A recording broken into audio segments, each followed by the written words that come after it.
ആ ഒരു ഹെലികോപ്റ്റർ വരുന്ന സമയത്ത് പെട്ടെന്നൊരു ടെൻഷൻ, അതുവരെ ഉണ്ടാവാത്തൊരു ടെൻഷൻ ആ ഹെലികോപ്റ്റർ കണ്ടു കഴിഞ്ഞപ്പോൾ തുടങ്ങി ടെൻഷൻ. പിന്നെ വണ്ടി കയറിയപ്പോൾ പിന്നെ വണ്ടി ഓടിക്കണതിൻ്റെ ഒരു ഇതിൽ ആ ടെൻഷൻ മാറ്റി വെച്ച് പിന്നെ ഇതെങ്ങനെയെങ്കിലും എത്തിച്ചാൽ മതി.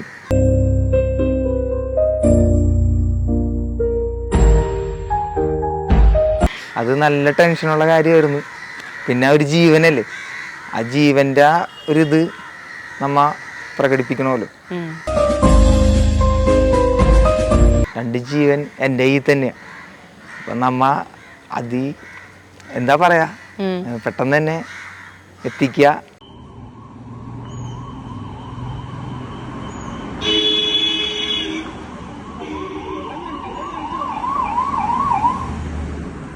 ആംബുലൻസ് ഡ്രൈവറായിട്ടുള്ള റോബിനാണ് നമ്മുടെ കൂടെ ഉള്ളത്.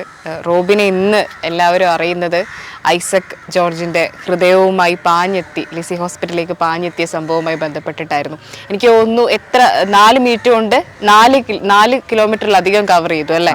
എവിടെ തൊട്ടുന്ന് എവിടെ വരെയായിരുന്നു ആ യാത്ര? നമ്മുടെ ബോൾഗാട്ടി ഹയാത്തിൽ നിന്ന് തുടങ്ങി ലിസി ഹോസ്പിറ്റലിലോട്ടായിരുന്നു. നമുക്ക് തന്നിരുന്ന ടൈമിൽ നിന്ന് 6 മിനിറ്റാണ് തന്നിരുന്നത്. അത് നമുക്ക് 4 മിനിറ്റായിട്ട് ചുരുക്കാൻ സാധിച്ചു. നല്ല ടഫായിട്ടുള്ള കോമ്പറ്റീഷനായിരുന്നു. എന്താ വെച്ചാൽ പ്രായം കൊണ്ടും എല്ലാം ചെറുപ്പമായിരുന്നു. പിന്നെ ഞാൻ കയറിയിട്ട് 1 കൊല്ലമായിട്ടുള്ളൂ, 1 കൊല്ലം ആവാൻ പോകുന്നുള്ളൂ. അപ്പോൾ ആ ഒരു ടെൻഷനും ഉണ്ടായിരുന്നു. പിന്നെ മാതാവിൻ്റെയൊക്കെ അനുഗ്രഹം കൊണ്ടും എല്ലാം കൊണ്ടും പെട്ടെന്ന് എത്തിച്ചേരാൻ പറ്റി, ഒരു അപകടം കൂടാതെ. ഈ 4 മിനിറ്റ് 5 കിലോമീറ്ററിലധികം കവർ ചെയ്യാന്ന് പറയുന്നത് ആ സമയത്ത് സഹായിച്ച ഘടകം എന്തൊക്കെയായിരുന്നു? ഘടകമെന്ന് വെച്ചിട്ടുണ്ടെങ്കിൽ ഏറ്റവും കൂടുതൽ സഹായിച്ചിരുന്ന പോലീസുകാർ. അവർ രാവിലെ തുടങ്ങി നമ്മുടെ ലിസിയിൽ കൂടെ തന്നെ ഉണ്ടായിരുന്നു. എല്ലാ കാര്യത്തിനും ഓരോ കാര്യങ്ങൾ പറഞ്ഞു തരാനായാലും എല്ലാ കാര്യത്തിനും നമ്മുടെ കൂടെ തന്നെ ഉണ്ടായിരുന്നു. അതുപോലെ തന്നെ നമ്മുടെ ജനങ്ങൾ നമുക്ക് വേണ്ടി സപ്പോർട്ട് ചെയ്തായിരുന്നു. അവർ കാത്തു നിന്ന് നമുക്ക് വേണ്ടി വേഗതയൊക്കെ കുറച്ച് അതുപോലെ മാറ്റിയിട്ട് ട്രാഫിക്കൊക്കെ നിന്ന് സമയം കളഞ്ഞു, അങ്ങനെയൊക്കെ നമുക്ക് സപ്പോർട്ട് ചെയ്തായിരുന്നു. പിന്നെ നമ്മുടെ ഹോസ്പിറ്റലിലുള്ള മാനേജ്മെൻറ്റ് എല്ലാവരും നല്ല സപ്പോർട്ടായിരുന്നു. കാരണം ഇപ്പോൾ നമ്മളൊരു ആംബുലൻസ് ഓടിച്ച് പോകുമ്പം തന്നെ അറിയാം, ഓടിക്കുന്ന ആളായതുകൊണ്ട് തന്നെ ഇപ്പോൾ ഏത് വാഹനമാണെങ്കിലും ആംബുലൻസ് ആണെങ്കിലും പലപ്പോഴും ഈ ഈ റോഡിലെ തിരക്കിൽ പെട്ടുപോകുന്ന അവസ്ഥകളൊക്കെ നമ്മൾ കാണാറുള്ളതാണ്. ഈ ആംബുലൻസിലേക്ക് ഇതിൽ കയറുമ്പോൾ ഉണ്ടായിരുന്ന ഒരു ടെൻഷൻ എന്തായിരുന്നു? അത് ചേട്ടനാണ്, സച്ചിൻ ചേട്ടനാണ് കൂടെ ഉണ്ടായിരുന്നത്. ഞങ്ങൾ 2 ഡ്രൈവർമാരാണ് ഹയാത്തിൽ നിന്ന് കൊണ്ടുവരാൻ പോയത്. ഒരു കാറും ഒരു ആംബുലൻസും. കാറിൽ ഡോക്ടർമാരുമായിരിക്കും, പിന്നെ ഹാർട്ട് നമ്മുടെ ആംബുലൻസിലായിരിക്കും. സച്ചിനേട്ടൻ പറഞ്ഞതും ഇങ്ങനെ തന്നെയാണ്, നമുക്ക് സേഫ്റ്റി ആയിട്ട് എത്രയും പെട്ടെന്ന് എത്തിക്കുക, അധികം ധൃതി പിടിക്കണ്ട, നമുക്ക് സേഫ്റ്റിയും മുഖ്യമാണെന്നാണ് പറഞ്ഞത്. അങ്ങനെ ആ ഒരു ഹെലികോപ്റ്റർ വരുന്ന സമയത്ത് പെട്ടെന്നൊരു ടെൻഷൻ, അതുവരെ ഉണ്ടാവാത്തൊരു ടെൻഷൻ ആ ഹെലികോപ്റ്റർ കണ്ടു കഴിഞ്ഞപ്പോൾ തുടങ്ങി ടെൻഷൻ. പിന്നെ വണ്ടി കയറിയപ്പോൾ പിന്നെ വണ്ടി ഓടിക്കണതിൻ്റെ ഒരു ഇതിൽ ആ ടെൻഷൻ മാറ്റി വെച്ച് പിന്നെ ഇതെങ്ങനെയെങ്കിലും എത്തിച്ചാൽ മതി, നമുക്ക് സുരക്ഷിതമായിട്ട് എത്തിച്ചാൽ മതി എന്നുള്ള ഒരു ഇതായിരുന്നു നമുക്കുണ്ടായിരുന്നത്. ഈ ഹേർട്ട് നിങ്ങളുടെ കയ്യിലേക്ക് അല്ലെങ്കിൽ നിങ്ങളത് കൊണ്ടുപോകാൻ നിൽക്കുമ്പം ഡോക്ടർമാരടക്കം തന്നിട്ടുള്ള നിർദ്ദേശങ്ങൾ എന്തൊക്കെയായിരുന്നു? നിർദ്ദേശം എന്ന് വെച്ചാൽ ഇത് തന്നെ, നമ്മൾ സേഫ്റ്റി ആയിട്ട് അവിടെ നിന്ന് തിരുവനന്തപുരത്ത് നിന്ന് നമുക്ക് സേഫ്റ്റി ആയിട്ട് ഇവിടെ വരെ എത്തിച്ചിട്ട് ഇവിടെ നിന്ന് നമ്മൾ സേഫ്റ്റി ആയിട്ട് തന്നെ അവിടെ എത്താം. അത് തന്നെയാണ് ഏറ്റവും വലിയ ചലഞ്ച്. അത് നമുക്ക് എത്തിക്കാൻ പറ്റി. ആദ്യമായിട്ടാണ് ഇങ്ങനെ ഒരു ദൗത്യം ചെയ്യുന്നത്? ആദ്യമായിട്ടാണ്. എന്താ വെച്ചിട്ടുണ്ടെങ്കിൽ ഞാൻ ഈ ഫീൽഡിലോട്ട് ഇപ്പോൾ ഈ ഹോസ്പിറ്റലിലോട്ട് ഞാൻ ഇതിനു മുമ്പ് വർക്ക് ചെയ്തിരുന്നത് ആസ്റ്റർ മെഡിസിറ്റിയിലായിരുന്നു, അസിസ്റ്റന്റ് നേഴ്സായിട്ടാണ് വർക്ക് ചെയ്തിരുന്നത്. അത് കഴിഞ്ഞിട്ട് ഇവിടെ ഹാർബറിൽ തന്നെയായിരുന്നു. അത് കഴിഞ്ഞിട്ട് ഇവിടെ ലിസിയിൽ കയറിയിട്ട് 1 കൊല്ലമായിട്ടുള്ളൂ. ആദ്യമായിട്ടാണ് ഞാൻ ആംബുലൻസ് ഇവിടെ ലിസിയിൽ ഓടിക്കുന്നത് തന്നെ. ആദ്യത്തെ എക്സ്പീരിയൻസ് ആയിരുന്നു. അത് വളരെ ഇതായിരുന്നു. എങ്കിലും ഒരു ടെൻഷൻ ഉണ്ടാവില്ലേ? ഇപ്പൊ വന്ന് പറയാണ് ഈ ദൗത്യത്തിൽ, അതായത് ഈ ഹൃദയം കൊണ്ടുപോകുന്ന ദൗത്യത്തിൽ താങ്കളെയാണ് ഇപ്പോൾ ഞങ്ങൾ തെരഞ്ഞെടുത്തിരിക്കുന്നതെന്ന് പറയുന്നതും ആംബുലൻസിന്റെ സീറ്റിലിരിക്കുന്നതും അതൊക്കെ ഇപ്പോഴും ഓർക്കുന്നുണ്ട്? ആ നിമിഷം നല്ലോണം ഓർക്കുന്നുണ്ട്. അത് നല്ല ടെൻഷനുള്ള കാര്യമായിരുന്നു. പിന്നെ ഒരു ജീവനല്ലേ, ആ ജീവൻ്റെ ഒരിത് നമ്മ പ്രകടിപ്പിക്കണമല്ലോ. ആ ടെൻഷനും ഇതെല്ലാം കൂടെ കൂട്ടി നമ്മ പെട്ടെന്ന് എത്തിക്കാൻ പറ്റി. ആ ഹേർട്ട് അവിടുന്ന് എടുത്ത് ഹോസ്പിറ്റലിൽ എത്തിക്കുന്നത് വരെയുള്ള സമയത്ത് മനസ്സിൽ പോയൊരു ചിന്ത എന്തായിരുന്നു? മനസ്സിൽ പോയ ചിന്തയെന്ന് വെച്ചിട്ടുണ്ടെങ്കിൽ 2 ജീവനാണ്. എന്ന് വെച്ചിട്ടുണ്ടെങ്കിൽ ഹാർട്ട്, പിന്നെ മറ്റേ ആൾ ലിസി കിടക്കുക, ആ ഒരാൾക്കാണ് നമ്മൾ ഹാർട്ട് കൊണ്ടു വെക്കണം. 2 ജീവൻ എൻ്റെ കയ്യിൽ തന്നെയാണ്. അപ്പം എന്താ പറയാ, പെട്ടെന്ന് തന്നെ എത്തിക്കുക സുരക്ഷിതമായിട്ട്.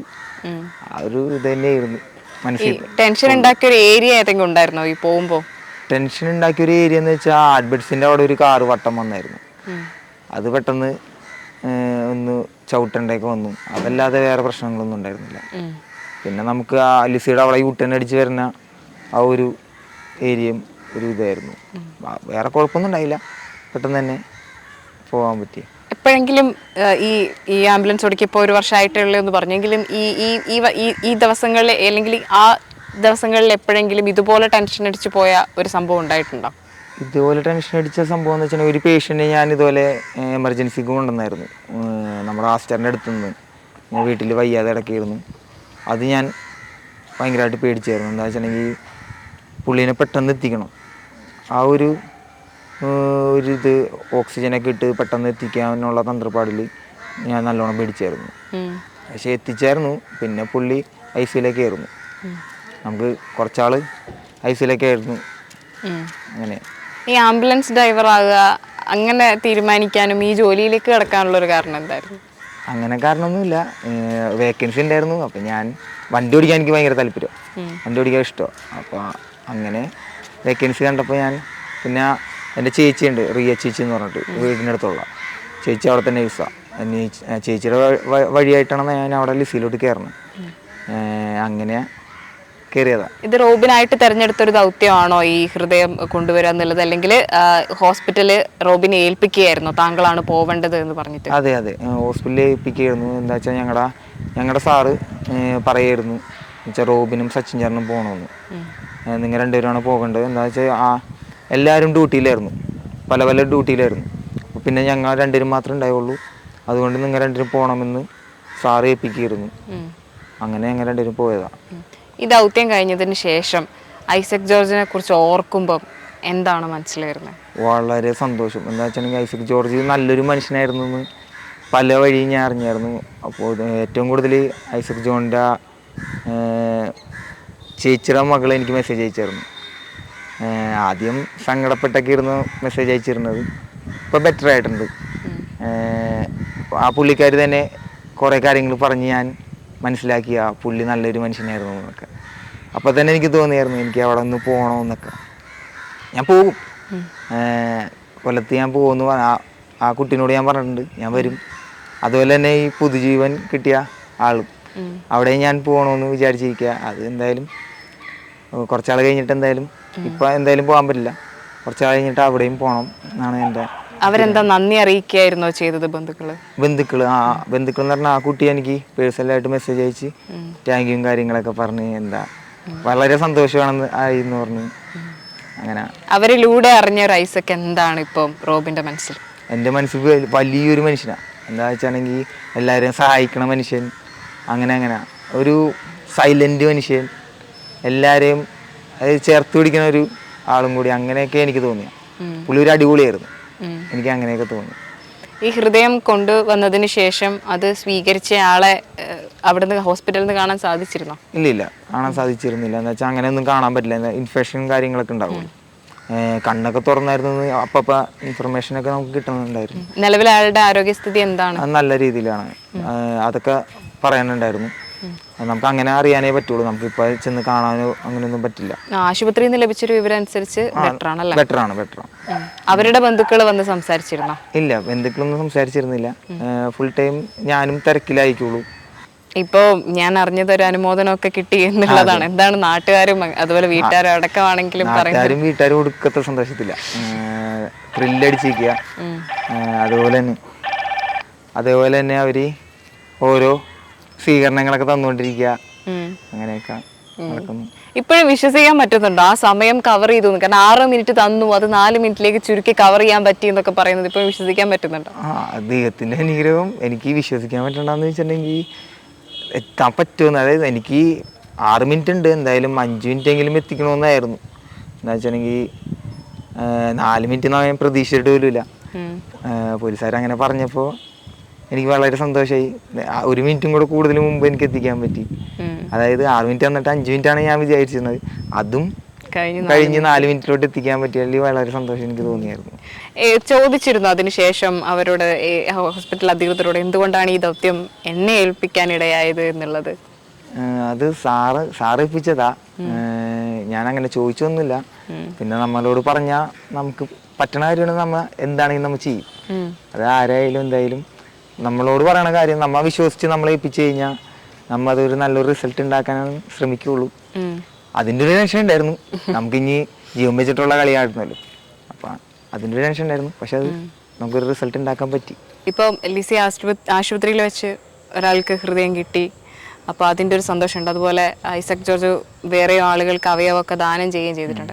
അപ്പോൾ ലിസി ഹോസ്പിറ്റലിൽ ഇങ്ങനെ ഒരു ദൗത്യം ഏറ്റെടുത്തതുമായി ബന്ധപ്പെട്ട് ഇപ്പോൾ ആരോഗ്യ മേഖലയിൽ പ്രവർത്തിക്കുന്ന ഒരാൾ, ലിസിയുടെ ഹോസ്പിറ്റലിൻ്റെ ഭാഗമായി പ്രവർത്തിക്കുന്ന ഒരാളെന്ന നിലയിൽ എന്താണ് ഫീൽ ചെയ്യുന്നത്? എനിക്ക് സന്തോഷമാണ്, ഫുൾ സന്തോഷമാണ്. എന്താ വെച്ചാൽ ലിസി എനിക്ക് എന്താണെന്ന് വെച്ചാൽ ഒരു പ്രത്യേക ഒരു ഫീലാണ് എനിക്ക് ലിസിയിൽ നിന്ന് കിട്ടിക്കൊണ്ടിരിക്കുന്നത്. എന്നുവെച്ചാൽ അവിടുത്തെ ആൾക്കാരായാലും അവിടുത്തെ മാനേജ്മെൻ്റ് ആണെങ്കിലും അച്ഛന്മാരാണെങ്കിലും ആരാണെങ്കിലും എന്നെ ഒടുക്കത്തെ കമ്പനിയാണ്. എല്ലാവരും അങ്ങോട്ടും ഇങ്ങോട്ടും കമ്പനിയാണ്. എന്തും സംസാരിക്കാനുള്ള ഒരു വൈബ് അവിടെ ഉണ്ട്. എനിക്ക് അതുകൊണ്ട് തന്നെ അവിടെ ഭയങ്കര ഇഷ്ടമാണ്. അതുകൊണ്ട് തന്നെ എനിക്ക് ഭയങ്കര ഹാപ്പിയുമാണ് അവിടെ ജോലി ചെയ്യാനും അവിടെ തുടർന്ന് പോകാനും. എന്തായാലും ആലോചിക്കുമ്പോൾ തോന്നുന്നുണ്ട്, കാരണം റോബിൻ തന്നെ പറയുന്നുണ്ട് ഏകദേശം 1 വർഷം ആകുന്നതേ ഉള്ളൂ.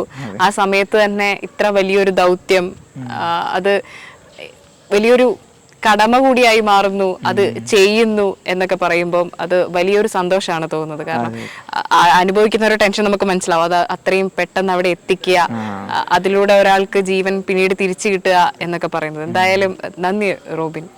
റോബിനോട് സംസാരിക്കാൻ കഴിഞ്ഞാൽ ഭയങ്കര സന്തോഷം.